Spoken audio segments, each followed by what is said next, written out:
Oke, halo semua, welcome back to my channel. Welcome back to my pelajaran ya. Jadi hari ini kita akan belajar kembali materi kelas 11 tentang mekanisme pengantaran impuls.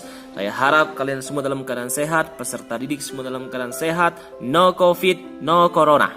Ya, tetap stay at home dan tetap home learning sampai pemerintah mengeluarkan izin untuk belajar kembali di sekolah. Ya, jadi di sini saya akan menjelaskan tentang penghantaran impuls.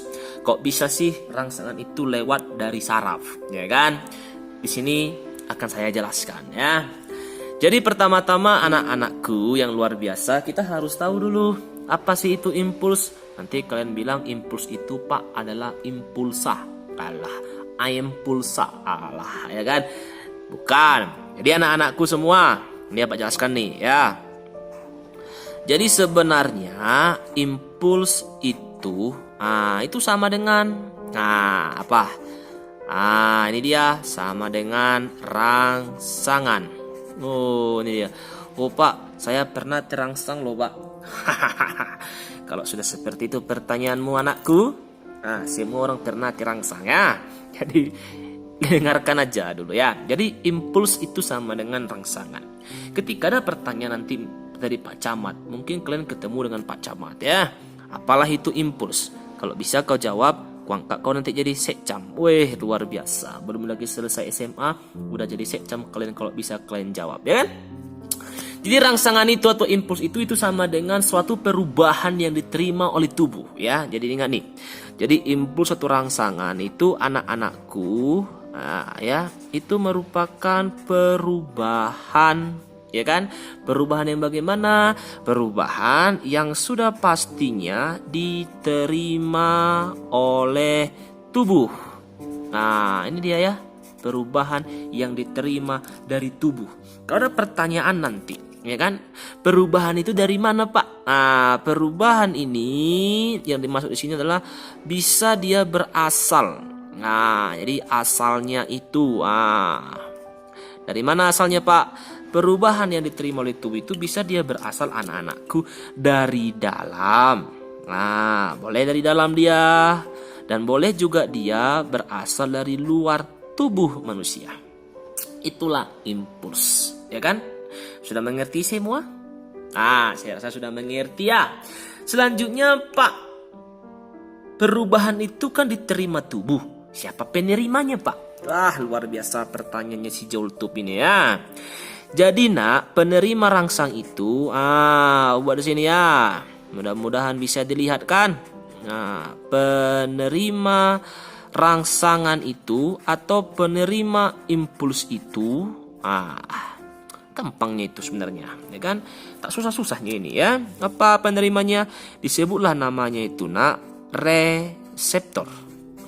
Ini penerimanya ya kan.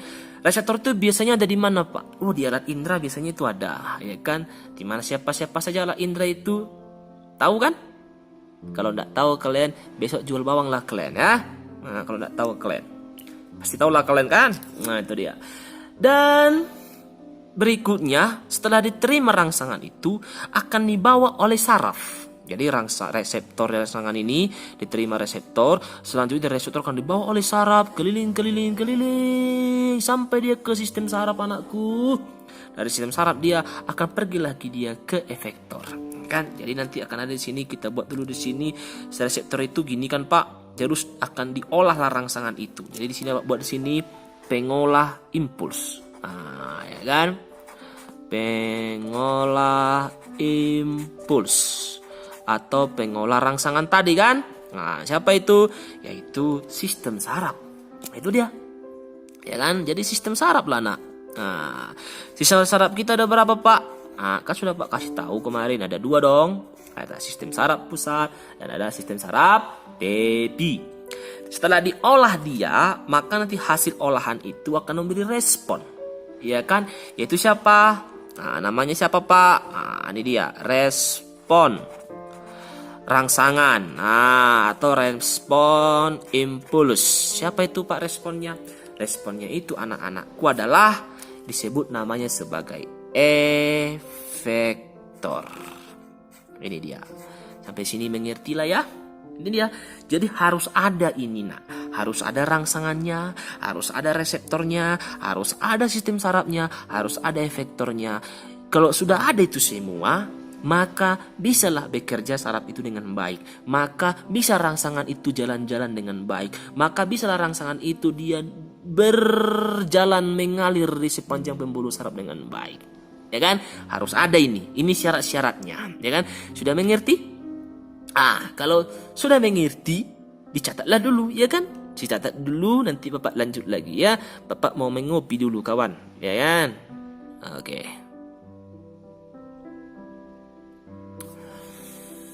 Oke, ya sudah selesai dicatat.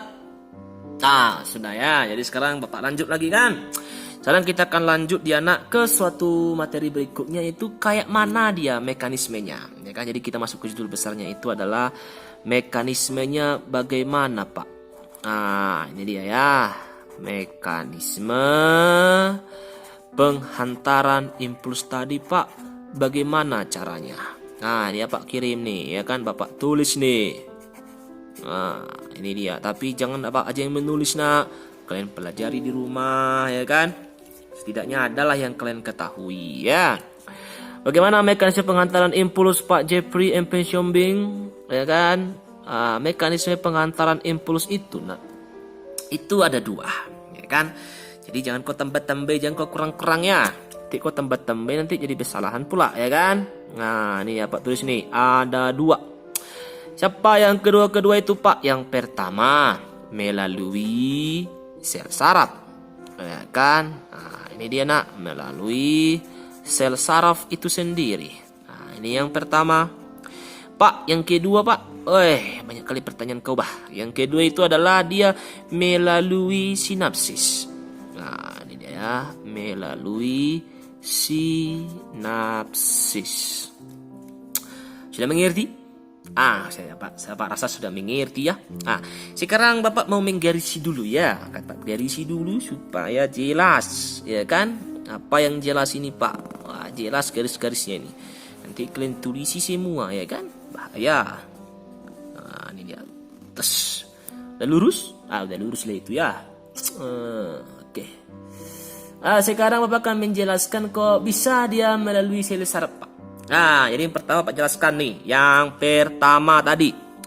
Nih, teong. Ya kan? Melalui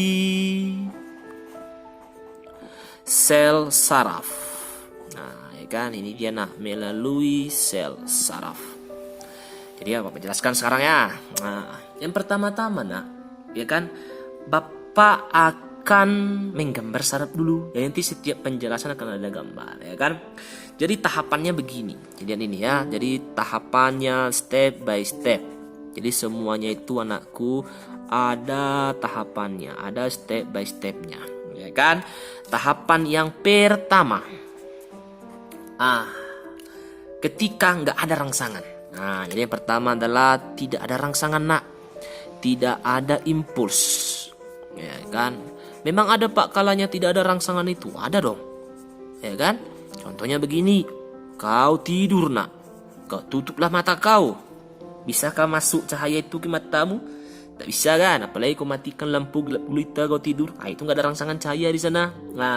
Jadi tidak ada rangsangan itu dikatakan sel sarafnya itu nanti dia dalam keadaan istirahat, dalam keadaan polarisasi namanya ya. Nih, jadi kalau tidak ada rangsangan, Pak tulis nih nak, sel saraf kita itu, ya kan, sel saraf kita itu dalam keadaan polarisasi, ya kan? Sel saraf itu, Pak nih, polarisasi. Kalau ditanya Pak Kapolda besok apa itu polarisasi, itu sama dengan sel kita itu, sel saraf kita itu dalam keadaan istirahat. Ingat kemarin penjelasan Bapak kan? Sel saraf itu bekerja menggunakan ion-ion listrik. Jadi bagaimana gambarnya Pak? Pak gambar saja ya. Bapak kalau menggambar ini Bapak suka sekali ya. Jadi pertama-tama kan kalau menggambar sel saraf itu kita adalah gambar dulu yang kemarin kayak gini-gini. Nggak usah cantik-cantik kali dulu gambar sini. Kita hanya butuh yang namanya ini kan dendritnya. Ada inti selnya. Itu dia. Ini kan ini contohnya ini aksonnya lah nak. Misalkan ini aksonnya. Ya kan? Ini akson, ini akson. Dalam keadaan istirahat nak, supaya kita tahu semua, ya kan? Yang semua ion atau muatan listrik di dalam sel saraf itu, di dalam ini semua dia dalam keadaan negatif, negatif, negatif, negatif, negatif, negatif. Jadi ini semua ion negatif, ya kan? Berarti semua dia di luar dalam ion positif. Ini dalam keadaan yang namanya apa? Istirahat. Di sini bisa. Jadi sampai sini ingat aja lah, kalau nggak ada rangsangan ya beginilah modelnya, ya kan? Yang berikutnya lagi gimana Pak? Wah, tiba-tiba adalah rangsangan. Makanya tahap yang kedua. Tahap yang kedua itu adalah ketika ada rangsangan. Ini dia. Ternyata tiba-tiba adalah rangsangan. Ini dia. Ini di sel saraf ini ya. Ketika ada rangsangan, apa yang terjadi Pak? Yang terjadi ketika ada rangsangan itu adalah sel saraf kita itu melakukan depolarisasi. Ya kan? Sel saraf. Ini dia. Sel saraf kita melakukan ini dia. Depolarisasi. Apa itu depolarisasi Pak? Dibalikkan muatannya. Kan pembalikan muatan. Jadi kalau Pak buat di dalam kurung bisalah kau jawab nanti ini kan pembalikan muatan. Dibalik-balikkan muatannya, jungkir balik mereka. Tidak ya. Tidak jungkir balik ya, enggak usah lebay-lebay kali lah, ya kan? Jadi gimana gambarnya Pak? Gambar lagi sel sarafnya nak. Gimana gambar sel sarafnya? Gambar lagi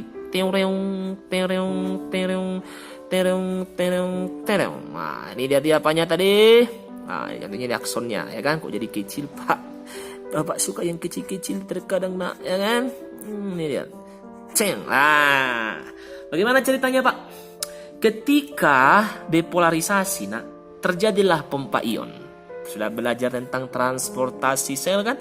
Ada transportasi sel yang namanya pompa ion Na dan K, ya. Jadi gimana itu Pak? Jadi nanti, tadi kan awalnya kan semua di dalam itu negatif, negatif, negatif, ya kan? Di luar semua positif, positif, positif. Sekarang kita ganti posisinya, ya kan? Maka nanti akan masuklah ion Na. Jadi contohnya sini ada ion Na positif, ya kan? Ion Na positif itu nanti, dia akan masuk ke dalam sel. Ketika masuk dia ke dalam sel, maka yang terjadi adalah si positif itu akan masuk. Positif itu akan masuk. Positif akan masuk. Demikian juga nanti di sini. Positifnya akan masuk, positif akan masuk, positif akan masuk. Jadi positif yang di luar ini pindah ke dalam. Yang negatif dalam ini pindah ke luar. Itu dia. Jangan pindah dia ke luar. Jadi negatif dia di luar. Sini ini masih negatif nak. Di sini Di sini apa dia? Positif, positif, positif, positif, positif, positif, positif, positif. Itu dia. Pak, kok nggak semua dia positifnya masuk ke dalam? Muncul tertanya. Memang si Joltup ini pintar sekali ya. Pintar sekali si Joltup ini ya. Kenapa Pak tidak positifnya Pak semua Pak jadi di dalam? Itu nak karena sampai di sini ya Pak tandai ya, warna apa lah Pak buat sekarang nih? Warna nih. Di sinilah dia nak sekarang di sini. Di sinilah. Nampak kan warnanya kan? Nampak kan? Nampak? Nampak. Masih di sinilah dia keadaan depolarisasi. Depolarisasi. Sementara sisanya ini, Bapak buat lagi beda lagi warnanya ya. Bisa kalian tengok nih. Ini yang depannya nih. Ini. Yang ini dia nak, Bapak tandai lagi ini. Ini masih dalam keadaan yang pertama tadi, polarisasi. Jadi sebenarnya gini ceritanya itu ya. Kan rangsangan itu kan dari dendrit ke sinapsis. Ingat ya, dari awal ke ujung ini. Berarti kan datang rangsangan. Ceret, ceret, ceret, ceret, ceret, ceret, ceret. Tadi kan ini istirahat nak. Istirahat kan? Ada rangsangan, tas, wah berubahlah dia nih menjadi depolarisasi. Rangsangan itu masih di sini sekarang, masih di sini. Makanya dia masih depolarisasi. Rangsangan itu belum sampai ke sini. Karena belum sampai dia ke sini, maka nanti ini menjadi polarisasi. Masih polarisasi ini, nah, ya kan? Tapi nanti kalau rangsangan itu sudah sampai di sini, maka nanti ini akan berubah menjadi depolarisasi. Mengerti ya? Jadi kan jalannya begini, ya, dia nggak lompat dari sini, lompat ke sini. Oh tidak, dia akan berjalan sesuai dengan panjangnya akson itu. Bisa ya? Nah itu dia kalau ada rangsangannya. Nah selanjutnya, depolarisasi itu dia akan menimbulkan potensial aksi. Ya kan? Jadi Pak tandai lagi di sini, nak. Ini dia. Pak tandai lagi nih. Depolarisasi ini dia akan menimbulkan potensial aksi. Ya kan? Menimbulkan, ini dia. Potensial, ini dia ya. Aksi. Nanti potensial aksi inilah yang akan mengubah polarisasi menjadi depolarisasi. Ya kan? Potensial aksi ini nanti akan mengubah polarisasi menjadi polarisasi. Itu dia sekarang, nak. Selanjutnya lagi nanti adalah bagaimana seiring perpindahan polarisasi. Nanti buat di sini dia, nak ya. Teong. Seiring perpindahan impuls. Apa yang terjadi, Pak? Tengok nih ya. Seiring, ya kan? Perpindahan, kan? Apa Pak yang pindah tadi? Impuls. Seiring perpindahan impuls yang terjadi nanti adalah begini. Nah, Bapak gambar lagi ya. Tengok nih. Teong. Ini tus. Ini tus. Ada intinya, tarik ini panjang sekali sampai di sini. Nanti, seiring perpindahan impuls ini yang terjadi adalah seperti ini. Kau tengoklah dulu ya. Tadi yang depolarisasi ini, akan kembali ke tahap polarisasi. Dia akan kembali ke masa istirahatnya. Ya kan? Jadi seperti nanti dia caranya kembali, yaitu nanti semua yang dalam ini menjadi negatif semua. Ini jadi negatif lagi, ini menjadi positif lagi, ini menjadi positif lagi. Kok bisa, Pak? Karena ada yang keluar dari dalam. Siapa yang keluar itu, Pak? Ion K positif. Berarti kesimpulannya, ion K positif itu dia membalikkan keadaan sel saraf seperti semula, ya kan? Nah, sekarang di sini akan ada Na yang masuk di sini. Sekarang berarti sini Na masuk. Masuk Na-nya, ketika Na-nya masuk, depolarisasilah dia, ya kan? Maka nanti di sini akan ada namanya adalah sini saya positif, negatif. Berarti kesimpulan sekarang adalah posisi impuls ada di sini. Dapat tanda itu, ya kan? Sekarang posisi impuls. Jadi sekarang rangsangan ini adalah depolarisasi. Tadi kan depolarisasi itu adalah ketika adanya rangsangan. Itu depolarisasi. Jadi di sini sekarang nggak ada lagi rangsangan. Di sini nggak ada rangsangan. Tapi di depannya ini sekarang adalah polarisasi. Mulai mengerti kan? Jadi di sini dia masih ada negatif, positif. Itu daerah itu yang ini. Ini dia dapat tanda ya. Ini adalah daerah polarisasi. Berarti kesimpulannya anak-anakku adalah rangsangan tadi udah di sini, belum sampai di sini. Dan ini sudah dilewati rangsangan. Berarti ketika rangsangan sudah lewat, sel saraf itu muatannya kembali seperti posisi semula. Itu dia. Dan ketika rangsangan itu belum sampai ke sini rangsangan itu kan, maka dia tetap akan polarisasi. Tapi ketika rangsangan sudah sampai di titik ini, depolarisasilah dia. Itulah contohnya. Jadi kan kesimpulannya adalah bisa kita ambil kesimpulan, polarisasi akan berubah menjadi polarisasi ketika ada rangsangan di sana. Itu dia ya. Yang berikutnya adalah setelah semua lewat dia. Ya kan, setelah semua lewat. Ya kan? Lewat semua rangsangan itu, apa yang terjadi, Pak? Kalau sudah semua lewat, akan kembali ke posisi ini kan? Kalau semua sudah lewat, akan kembali ke posisi ini. Nah, ini kan rangsangan. Ini kan udah lewati rangsangan. Nah, inilah posisi sudah lewati rangsangan. Tapi kalau sudah lewat semua, ya seperti ini dia kembali. Nah, jadi Bapak buat sini catatan penting. Ya kan? Nah, catatan penting. Ah, itu dia ya. Jika rangsangan atau impuls sudah lewat. Nah, ya kan? Jika impuls sudah 100% melewati sel saraf, ya, melewati apa tadi Bapak bilang? Nah, melewati sel saraf titik, ya kan? Maka sel saraf dalam keadaan refrakter atau istirahat, ya kan? Maka ini dia sel saraf, maka saraf mengalami masa yang namanya disebut dengan refrakter. Apa itu Pak refrakter? Refrakter yaitu adalah sarafnya tidak peka terhadap rangsangan, ya kan? Sarafnya tidak peka terhadap rangsangan. Yaitu dia. Nanti setelah refrakter dia akan peka kembali, tetapi dia harus melewati dulu tahap yang polarisasi, ya kan?